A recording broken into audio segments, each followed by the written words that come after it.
Welcome to the Calm Analytics channel. Boris Tizengausen here with you. Today is October 22nd and there's a lot of important news. In this episode, Putin attacks Ukraine again, almost immediately after a call with Donald Trump. A confession. Putin's aide admits on camera to abducting Ukrainian children. This is genocide in its purest form. And also strikes by the armed forces of Ukraine on several important targets in Russia. Missiles destroyed a strategic factory. Trump backs down in front of China, and how this time in the US, Putin was figured out much faster than before. And will there be Tomahawks and sanctions against Russia? All this and more in today's episode. If this is your first time on this channel, subscribe so you don't miss future episodes. So, almost immediately after the conversation between Putin and Trump, it became clear that this time the Russians were figured out much faster. That's why all sides came out with statements rather quickly. The Russians said that we didn't agree on anything, and it's impossible to cancel a meeting between Lavrov and Rubio if it was never scheduled. And of course, you misunderstood us. That's a classic Russian move. And in general, let's start up the old tune again about the root causes of this war. This was stated by the head of Russia's foreign ministry, Lavrov. Well, and almost always after such conversations with Trump, Putin launches massive strikes on Ukraine. He does this for three reasons. First, to show that no one will dictate terms to him from a position of strength. Second, to give his own population a bit of joy, since things on the front for the Russians, to put it mildly, are not going well. Well, and if Russians can be happy about anything, it's this: they'll be shown strikes on peaceful Ukrainian cities. And third, to once again try to break the will of the Ukrainian people and force them to end the war on his terms. These are the three main goals. Naturally, that's exactly what happened this time. Today, there was a massive attack on Ukraine. A huge number of drones and missiles were headed for Kiev and the Kiev region. In Kiev, the air raid alert only ended at 9 in the morning. It had started during the night. Dnipro, Poltava, Zaporizhia, Odessa region, Chernihiv, Kaniv, and Kremenchuk were also attacked.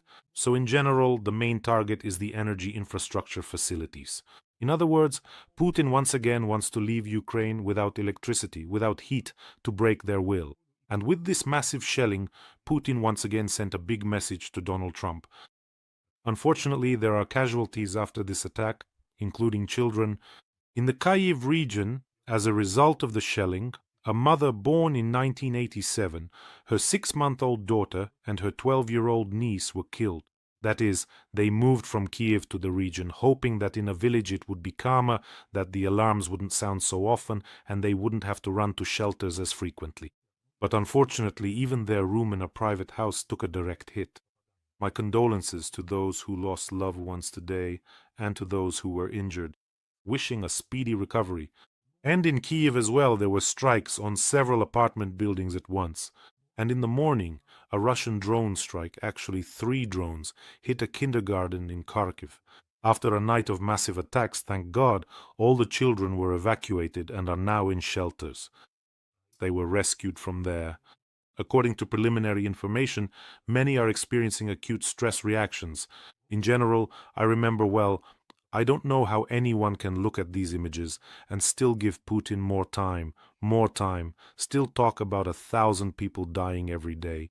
Well, it's nothing, we'll give him more time. Well, let's not talk about sanctions for now. Let's not talk about Tomahawks either. How is it possible? I remember well Donald Trump's words about how he had a good conversation with Putin, and then at night Putin bombards Ukrainian cities again.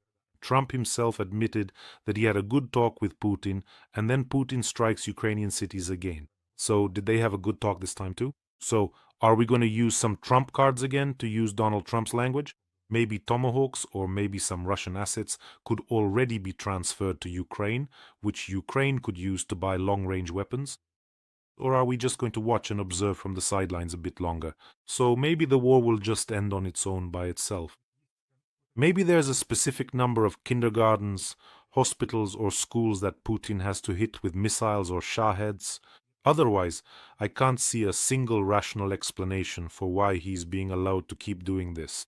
Why aren't his financial revenues from energy sales at least being reduced so he has less money to spend on the war? The thing is, you can't just cover your eyes with your hands and say, "That's it, I don't see evil, so it must not be there," or "the boogeyman has already left." That's it, right? That simply doesn't work. That just doesn't work at all when you're dealing with real, genuine evil, especially if you're the President of the United States. And if you wanted to, you could just squash that bald Kremlin moth with a slipper and stop all these deaths of innocent people. I understand that maybe I and others, with our uncomfortable questions, might be interfering with the construction of a new, beautiful, luxurious ballroom, but after all, someone once guaranteed Ukraine's security when they took away its nuclear weapons. And now I want to show you a video that might help you better understand what Putin's Russia is, what their goals are in this war, and just who Ukraine is actually fighting against. I wish the whole world could see this video. I think, before I show it, I want to ask, have you often seen high-ranking officials in interviews basically incriminate themselves for the International Criminal Court? And they do it entirely of their own free will. In this video, which you are about to see in full, the Commissioner for Children's Rights under the President of the Russian Federation, Maria Lvova-Belova, openly admits that she kidnapped a Ukrainian teenager who loved his country and culture, and in Moscow they had to change his mindset. Let's first watch the video without any commentary. Наш такой общий семейный фон Филипп, который приехал из Мариуполя, потому что приехал в очень тяжелом состоянии, посттравматический синдром у него был после всех этих обстрелов, плюс особое отношение к России, которое Особое мы там... отношение к России, это что значит? Ну, это тот негатив, который взращивали в Мариуполе долгое время у детей, в школах. Это была прям программа, которой он был тоже так же подвержен, как и все остальные. Москва, там, Россия, вообще вот все меня раздражает, ничего этого не хочется. Все время там какие-то истерики, все время мы там разговаривали по ночам с ним. Он не хотел жить в России, дома. Получается? Он не хотел жить в России, да. Он все время сидел на проукраинских сайтах, ну и читал там, в общем, всю пропаганду. Будучи в Москве уже? Конечно, будучи в моей семье, вот он, да, на диване сидит и смотрит. Нет, ну я когда видела, конечно, я говорила, слушай, ну это как бы, давай, все-таки ты приехал уже в Россию, нужно как-то менять отношения. Риторика какая? То есть я не хочу жить в России, я не хочу жить в России, да, потому что, значит, я люблю Украину, он пел песни на украинском языке все время. Его постепенно началось изменение сознания в сторону того, что есть на самом деле. Let me remind you, in the video, the Children's Rights Commissioner under Putin is speaking, and she says this with complete seriousness, that the boy arrived in a severe condition with post-traumatic syndrome from Mariupol. After those shellings? Why those shellings?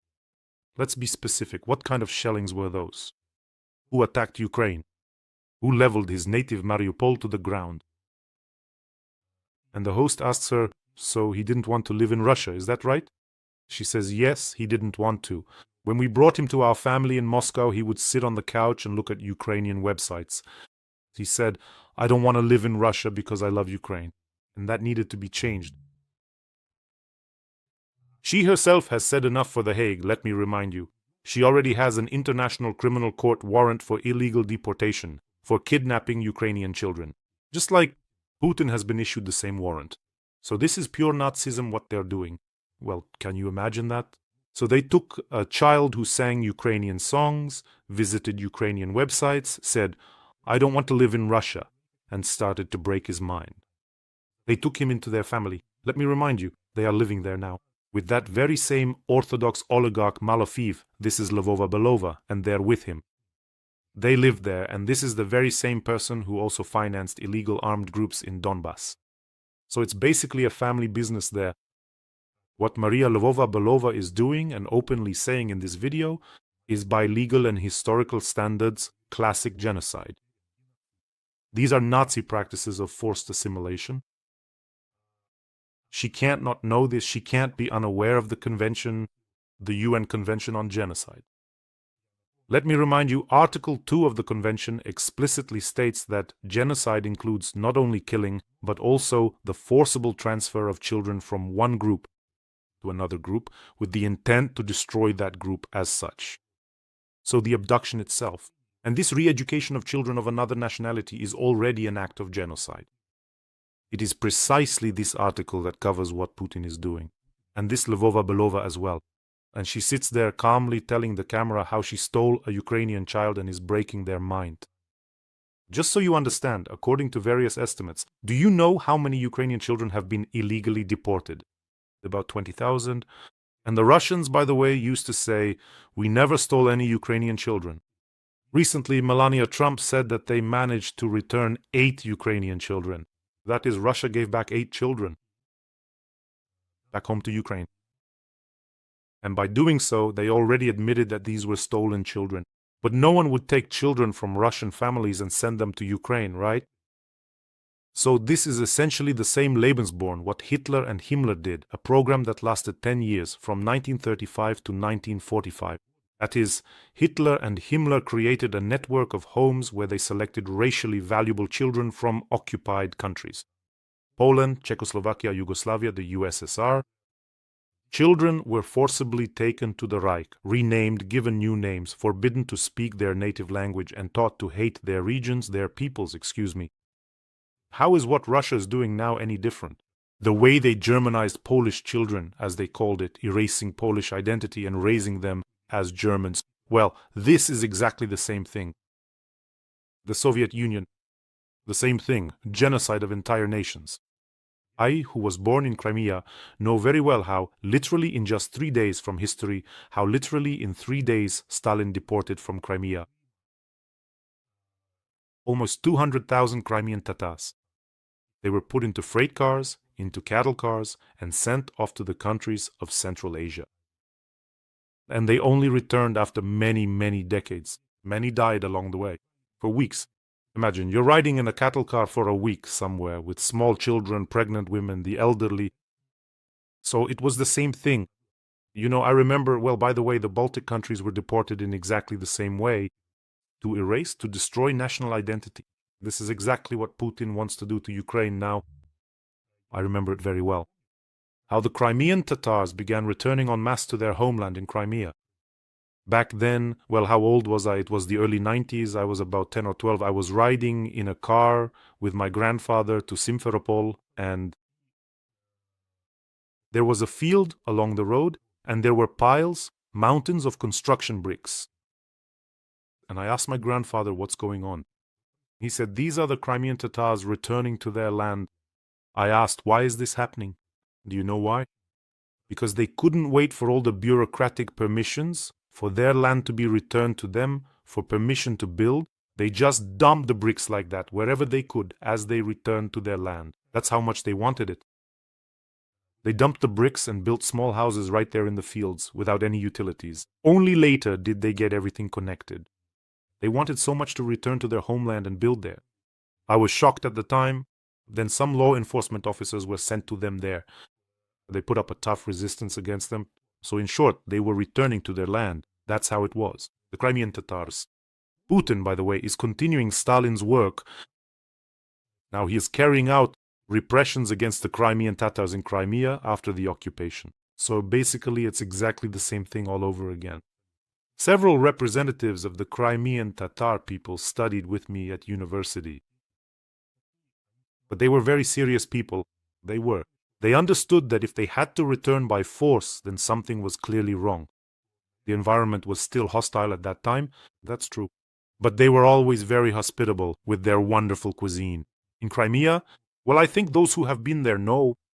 They had just started to live, and now they are the ones hit hardest by the repressions. Putin's, FSB's repressions. Back then it was the NKVD, now it's the FSB. They had just started to live a normal life on their own land, and once again, Russia came like a reincarnation of the USSR with its repressions. And I want to remind Putin and Lvova Belova that crimes against humanity have no statute of limitations. I wanted to show this video specifically to everyone, and it will also be released on our English language channel so that people can better understand who Ukraine is fighting against and what the real goals of Putin's Russia are in this war.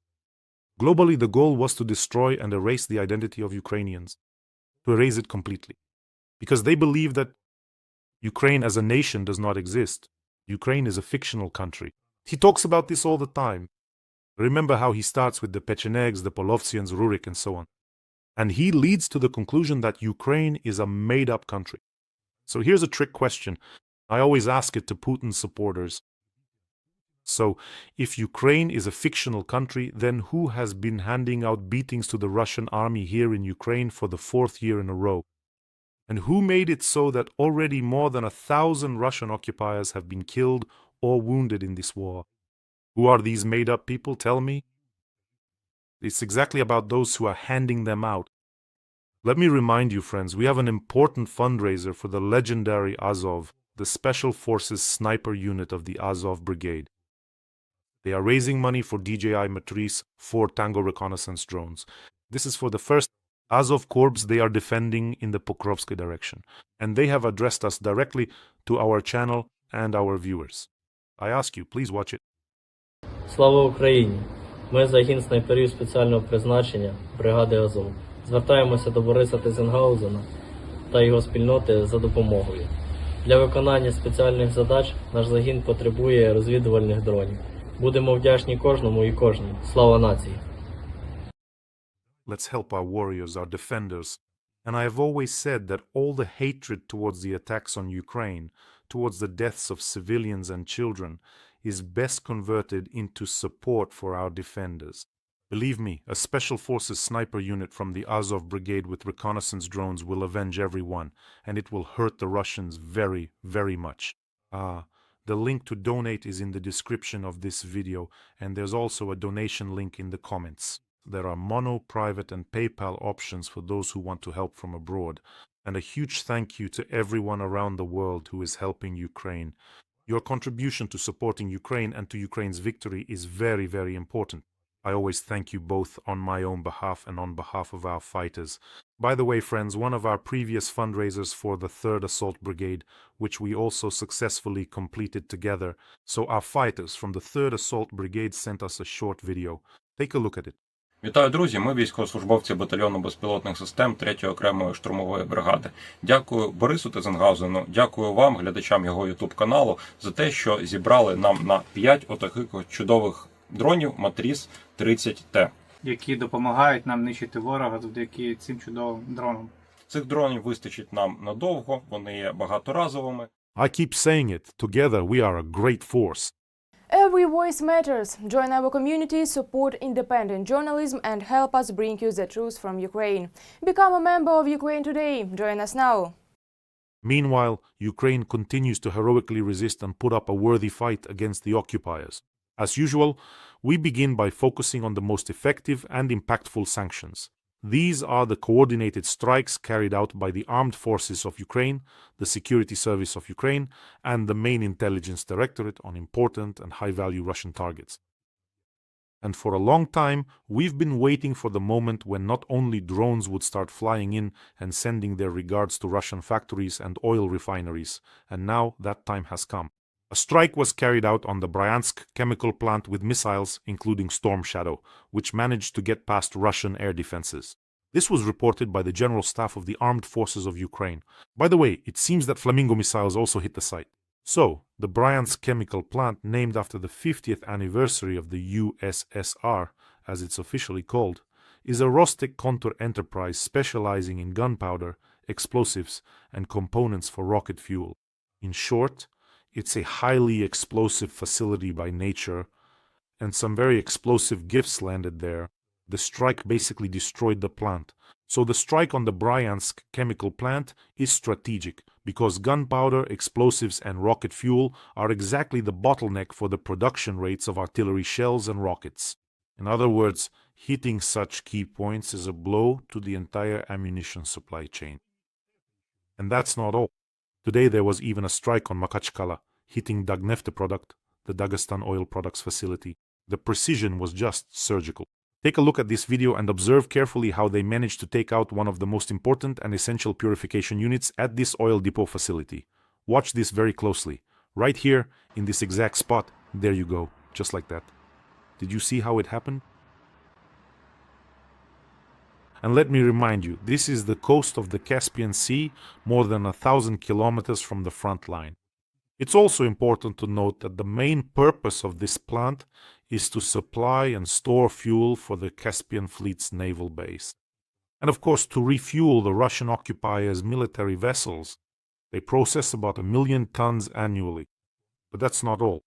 Saransk, a strike on the Saransk mechanical plant, which is also part of Rostec and produces ammunition, components for mines, fuses, and detonators. It also manufactures engineering munitions, but I think right now it's mostly working for the military-industrial complex. And also so that Putin doesn't think that when he strikes Ukrainian energy infrastructure, nothing will come back at him. Part of Smolensk lost electricity today because something hit the Smolensk CHP plant. If Russians had simply lived peacefully, their lights wouldn't go out, they'd have reliable heat, their various important factories wouldn't be hit, and 1 million of their brothers, sons, and fathers wouldn't have died ingloriously in the Ukrainian steppes. But no, Putin had to start this war, and now this is a war. It's coming more and deeper into Russian territory. That's important too. And as a result, gasoline on the St. Petersburg exchange has increased in price 16-fold over the past year. So this isn't even the limit yet. And then Trump appeared, who apparently took a rather short pause and said that within 2 days they would inform whether a meeting with Putin could take place, whether it will happen or not. So, you see, to this day, no one knows whether this meeting in Hungary will take place or not, or who is negotiating about what there. I just don't understand. And Trump also repeated his call to stop the war along the front line. I quote, I said, go to the line of battle. And then you pull back, go home, and everyone takes some time to rest. Because you have 2 countries that are killing each other. 2 countries are losing up to 7,000 soldiers a week. So let's see what happens. We haven't made a decision yet, said Donald Trump. I specifically included this phrase in today's episode because it's important to make one correction. It's not 2 countries killing each other, as Donald Trump says, but rather one country has attacked and is killing the people of another country in order to seize its territory. The other side is defending itself, that is, protecting its freedom, independence, homes, and children. It's important to repeat this so there is no temptation to blur who the real aggressor is. Have you noticed how this whole story has been blurred? Now it's just 2 countries that are supposedly at war with each other. Why are they fighting? Who attacked whom? No one knows. See how it turns out? This is not simply a boxing match, as some have said, where both sides explicitly agree to the fight. No, this is not a boxing match. Ukrainians never wanted to fight. I've said this 100 times. Russia, on the other hand, is constantly at war. And all of Russia's neighbors should not forget this either. Let me remind you what Russia is currently demanding, according to the media. They demand to be given the remaining part of Donbas, and in exchange, Putin offers not to occupy the territories of Zaporizhia and Kherson regions, which are currently under the control of the armed forces of Ukraine. In other words, Putin is proposing that we provide him with what he cannot successfully capture, in exchange for him providing us with what he also cannot successfully capture. Just to make it absolutely clear for our friends across the ocean, imagine Putin sitting in Moscow, writes Alaska into his constitution and says, now give me Alaska. I've added it to my constitution. It used to be Russian. And here's a document about Rurik. Here are the Pechenegs. Here are the Polovtsians. Give me Alaska. It used to be Russian. But I can't conquer Alaska. That's just how it is. But if you don't give me Alaska, then I'll conquer California. But that's not a given either, because I can't conquer California right now either. So just give Alaska back, just like that. Come on, give it back.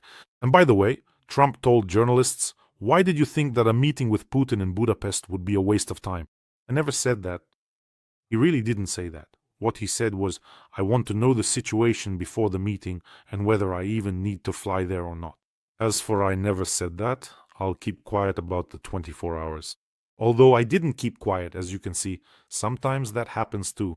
And now the Russians are trying to make it look like Ukraine wants to disrupt the negotiations.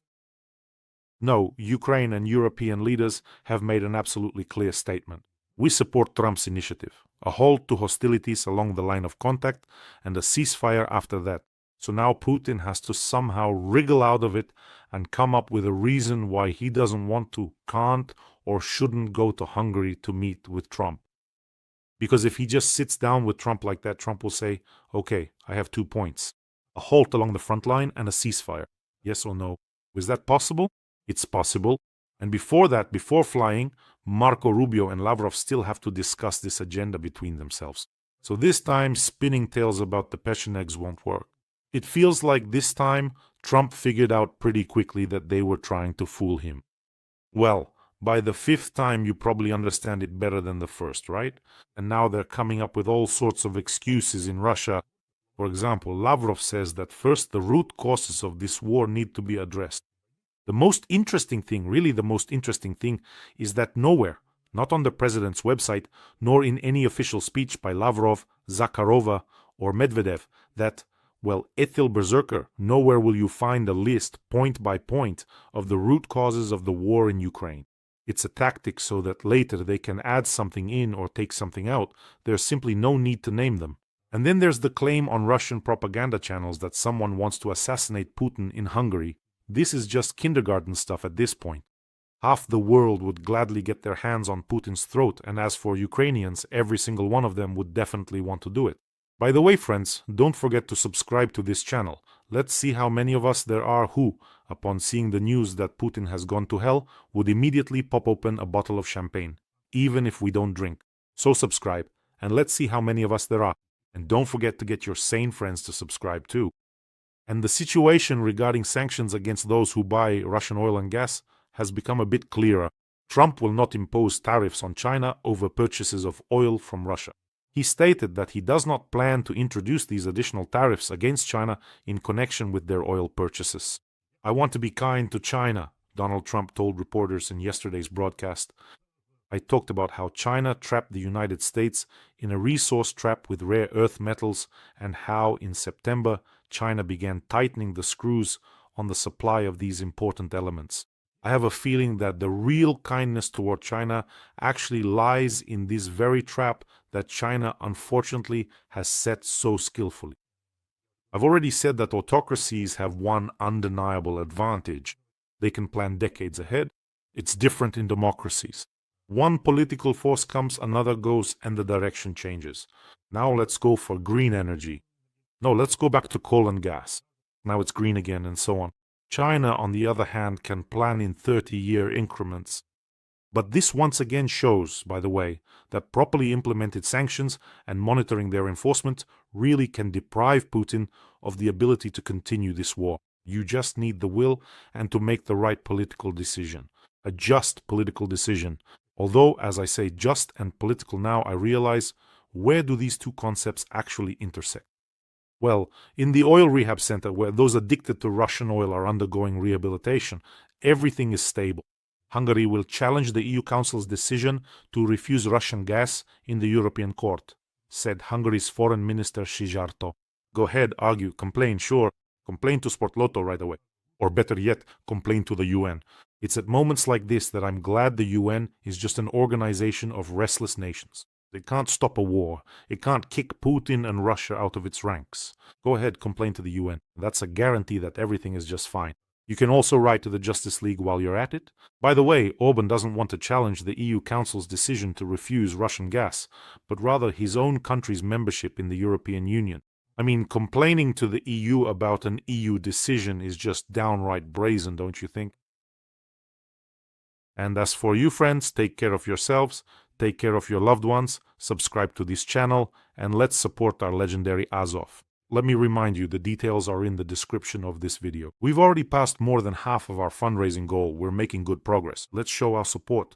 Wishing us all a peaceful day and glory to Ukraine.